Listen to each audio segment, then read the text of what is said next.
This is what mastery looks like. When this pilot's wing collapses at less than 1,000 feet, his instincts take over and turn what could have been a disaster into a non-event. Today, I'm going to break down the exact techniques that he uses to save his life so that you can use them before you need it. Ready? Here we go. I'm an elite paraglider with over 3,000 flight hours and multiple distance records. Founder of the Paragliding Men's Group, where great pilots transform into greater men, partners, and fathers. Mastery in the sky begins with owning our shit on the ground, so if you're a man who wants it all, welcome home. Hey, what's up, guys? This is Ari in the Air. Welcome back to the channel. Stoked you're here. Today, we're talking about collapse recovery, showing you a perfect example of what it should look like. But before I get into this, I want to invite you to the Spring Tuneup. It's a live online paragliding course. It's going to be Wednesday mornings, 3 iterations of it. We're going to work together to develop the exact techniques and mindset preparation tools that you'll need to stay safe in paragliding for a long, fulfilling career. If you're a safety-minded pilot, then join a group of like-minded friends from all over the world. Link is in the description below. Check it out. Okay, let's get right into this video. We're going to watch it one time first, and then I'm going to go back and break down exactly what is happening right here. Strong lift. Real strong lift, coring, hands inside the risers, big collapse, pushes a button on his radio, no problem.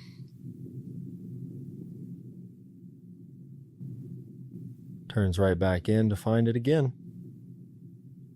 Okay, guys, so let's go back. This is a pilot in India. I think this is beer billing. Sushant, thank you so much for sending the video in and great work. So there's a couple things that we're going to go over today. One is his hand position here. This is going to be unfamiliar to a lot of you. We're going to talk about why he's using his hands like this. We are going to talk about at the onset of a collapse, what you should do. And then we are going to talk about what happens once the glider has collapsed, what he does so right in this video. Okay, so let's get into it. So like I said, strong climb here. There's some gliders above him coring, lots of beeps coming out of his vario. Hands are inside the risers. So what is happening with the hands inside the risers? This is mostly a technique that comes from competition gliders, high aspect ratio two-liners, particularly in the CCC class. This works especially well there. On the Xenos and the XC Racers, it doesn't seem to have as much effect, but basically what he's doing is two things. One, you put your hands inside the risers, and that means that you don't have your hands outside of the risers, which creates more drag. There is more turbulence going over your harness, so adding arms to where there's already turbulence creates less drag than going out into clean air. So having your hands inside the risers, behind the risers, is a good way to lower your drag by just a little bit. The other main thing that it does is as you start to pull the brake line across your body, it gets further from the wingtip. So you actually start adding more tension in the brake cascade to the wingtip rather than the center of the glider. When you break the center of the glider, it rolls the glider over. When you break the wingtip, it really yaws the glider. And this is a technique that we use to try to thermal flat and efficient with high aspect ratio gliders. Okay, it's basically like that. So the hazard here is that if you take a collapse, now you have your harness, your body, the risers kind of between you and the bottom of the brake travel where you're going to need to take the brake so that you can keep pressure in the glider. And we're actually going to get the hair off our face, and then we're going to see how this affects his glider recovery. So I'll pause it. What he does is he's turning. The moment that he feels a loss of brake pressure, he slams his hand down as far and as hard as he can. Look, so before the glider has even fully tucked, his hand is all the way at the bottom of the brake travel. He's not flying in a half wrap, and I would recommend that to him as a one further step of being able to control the glider better than he currently is. I would fly with a half wrap. He flies with his hands through the brake toggles, which it seems like he's got plenty of control over the glider, but it's not exactly recommended for a number of reasons of which I've shared on the channel. But let's go back a couple of frames and you'll actually see that here he loses brake pressure and he starts to push his hand down and he actually runs it into the riser here. You see that? So in this frame, you can pretty easily see that he actually deflected the riser down by 2 or 3 inches. Here it's starting to slip off. right? His hand is already slipping off the risers, but look at the deflection in the risers. He's definitely pulled the A's down by 2 or 3 inches, which when the glider's collapsing, pulling down in the A's is not what you want. You want to increase the disparity between the brakes and the A's, pulling down on the brakes and not on the A's. So I don't think this really likely contributes, but this just shows kind of the pitfall of flying with your hands inside the risers. You really got to be super connected to the glider, super on top of it. And if you need a bunch of brake travel, then having practiced a really clean motion from pulling the brake across your body when you're thermaling to like throwing it outside the harness so that you can catch collapses is important. So like I said, Sushant here doesn't it's 1 frame, it's 1.5, 2 frames that he's pushing on the riser. So I don't think it's a real big problem. But here we're keying through this and you see his brake is at the bottom of his brake travel. He's not quite straight arm, so he could pull a little bit more. I would recommend that. I would recommend even flying with a half wrap here when you're thermaling, just to give more authority over the glider. As the glider is collapsing actively, you're pulling on the brake with the idea that you would be able to preserve the span, meaning that,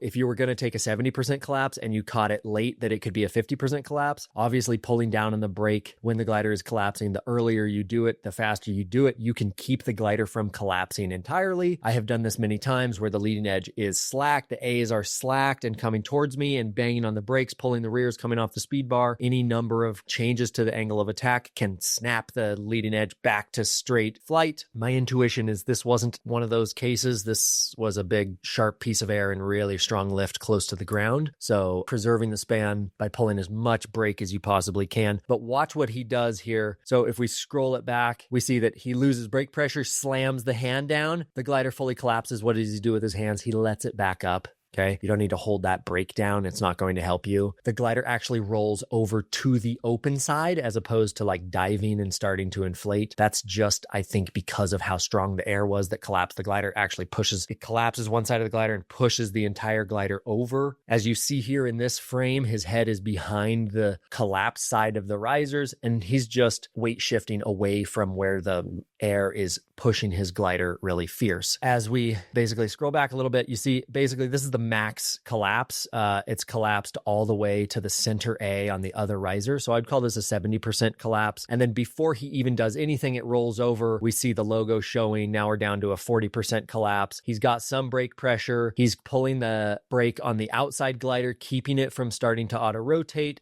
in any way.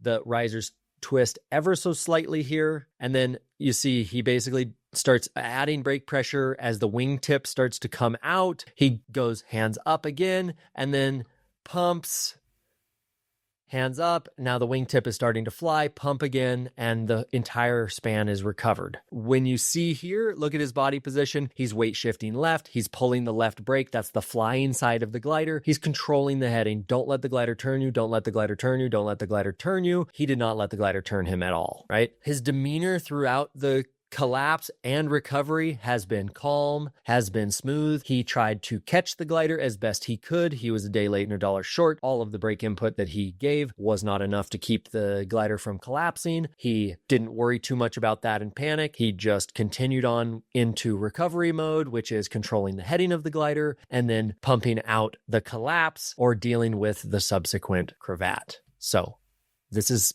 textbook shit here, brothers. Anything else? The other thing is that he turns around and he flies right back towards where the climb was, which is exactly how it's done. He's flying this really nice exo seat. I don't know where you get one of those these days, but I have 400 hours on an exo seat. Love that harness. Anyway, this has been a great example. I think he's totally nailed it. Thanks so much, Sushant, for sending this in. If you're a safety-minded pilot and you want to dive deep on the hard technical skills and the mental preparations that keep you safe in paragliding and have you show up in a calm, centered way under the glider so that you can fly with enjoyment and longevity, then consider joining us in the Spring Tuneup. It's going to be 3 Wednesday mornings in May, and you'll meet a bunch of pilots from all over the world who who are like-minded. Last year, we had people who were setting records in Mexico, triangle records out of Valle, and we had people who were just trying to maximize their learning in their first season. So no matter where you are in paragliding, if you want to commit yourself to safety and perspective and mindset, this is exactly the place you can join me, and I will personally walk you through your progression and help you understand what the next steps are for you. Okay. Thanks so much for watching. We'll see you in the next episode.